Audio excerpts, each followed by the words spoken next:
तीन दामाद की सास पार्ट 1। कावेरी जी के पति का देहांत हुए काफी वक्त हो गया था। कावेरी जी की 3 बेटियां थी, ईशा, मोहिनी और सुहाना।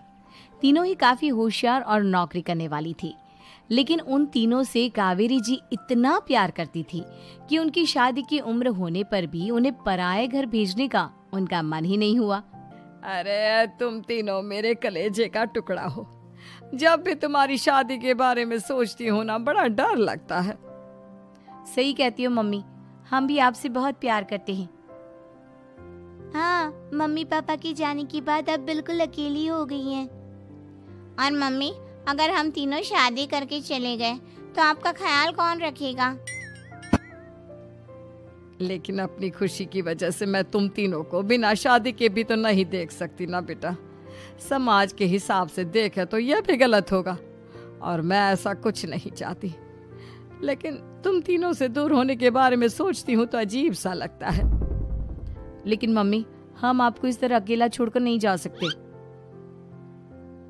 एक काम करते हैं मम्मी, शादी के बाद ना आप मेरे साथ मेरे ससुराल में चलना और मेरे साथ ही रहना। अच्छा, और तेरी सास मुझे रहने देगी तेरे ससुराल में? अरे बेटा, वहाँ ऐसा नहीं होता। बेटी की माँ कभी अपनी बेटी के ससुराल जाकर नहीं रह सकती।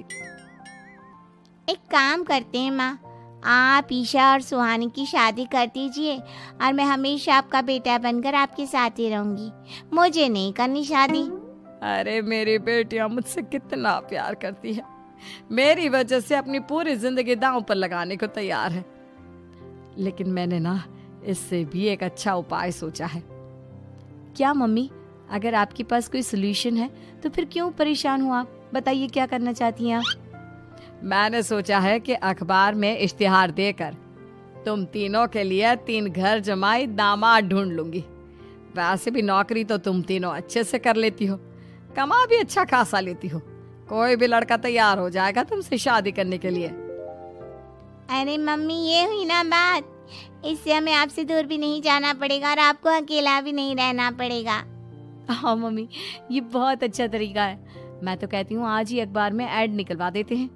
बिल्कुल, आज ऑफिस जाते वक्त मैं ये काम कर दूंगी। और कुछ ही दिनों के बाद कावेरी जी को 3 घर जमाई दामाद विवेक, सुमित और अविनाश मिल जाते हैं और वो उन तीनों लड़कों से अपनी तीनों बेटियों की शादी करवा देती है।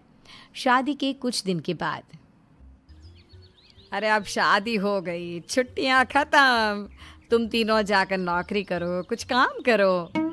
अरे मम्मी जी, कमाल करती हैं आप। अब घर जमाए इसलिए थोड़ी ना बनाए कि हम बाहर जाकर नौकरी करें।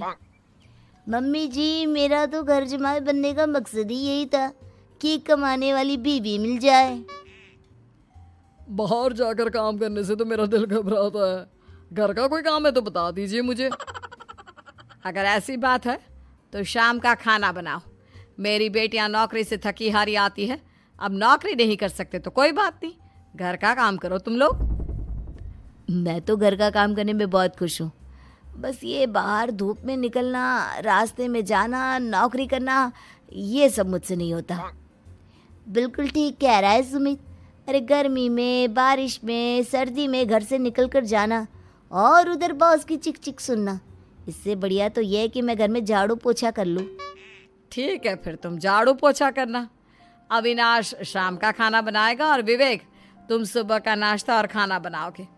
मेरे तीनों दामाद घर संभालेंगे और बेटियां नौकरी करेंगी। अगले दिन सुबह के वक्त, मम्मी मुझे ऑफिस के लिए देर हो रही है, नाश्ता चाहिए। अरे उस विवेक से कहा तो था कि सुबह का नाश्ता उसे उठकर बनाना है। अभी जाकर देखती हूँ क्या कर रहा है विवेक। अभी तक सोया हुआ है क्या? सुबह के 10 बज गए हैं। सोने दीजिए ना मम्मी जी, क्या हमेशा हिटलर की तरह हाथ में डंडा लेकर खड़ी रहती हैं? मैंने कहा सीधे उठकर खड़े हो जाओ और जाकर नाश्ता बनाओ। लेकिन मम्मी जी, बिस्तर में से निकलते ही कोई नाश्ता कैसे बनाएगा? 2 मिनट, वॉशरूम जाकर आता हूँ। बिल्कुल नहीं, सीधे रसोई में पहुंचो, मेरी बेटी को ऑफिस जाने में देर हो रही है। कुछ देर के बाद, हे भगवान, दोपहर के 12 बजे हैं लेकिन घर इतना गंदा पड़ा है। सुमित से कहा था मैंने समय पर झाड़ू पोछा कर देना। सुमित, कहाँ हो तुम? क्या हुआ मम्मी जी? सुबह की चाय तो पीने दीजिए। आप भी याद करती हैं, चिल्लाती ही रहती है।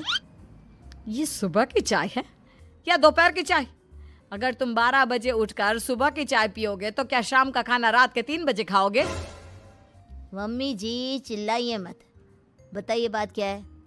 अरे 12 बज चुके हैं, अभी तक झाड़ू पोछा नहीं हुआ। घर में देखो कितनी गंदगी है। अच्छा, तो आप इसलिए परेशान हैं। वो क्या है ना मम्मी जी, आज मेरे हाथ में दर्द हो रहा है। रात को उल्टी करवट से सो गया था, हाथ हिलाया भी नहीं जा रहा। कौन से हाथ में दर्द है दामाद जी? इस सीधे हाथ में मम्मी जी, हाथ हिल भी नहीं रहा है। विवेक, सुन लिया तुमने?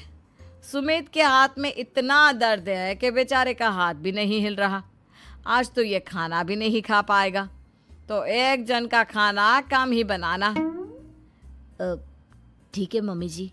अरे नहीं मम्मी जी, मेरे कहने का मतलब वो नहीं था। मेरा मतलब है खाना तो खाऊंगा ना। अरे लेकिन कैसे?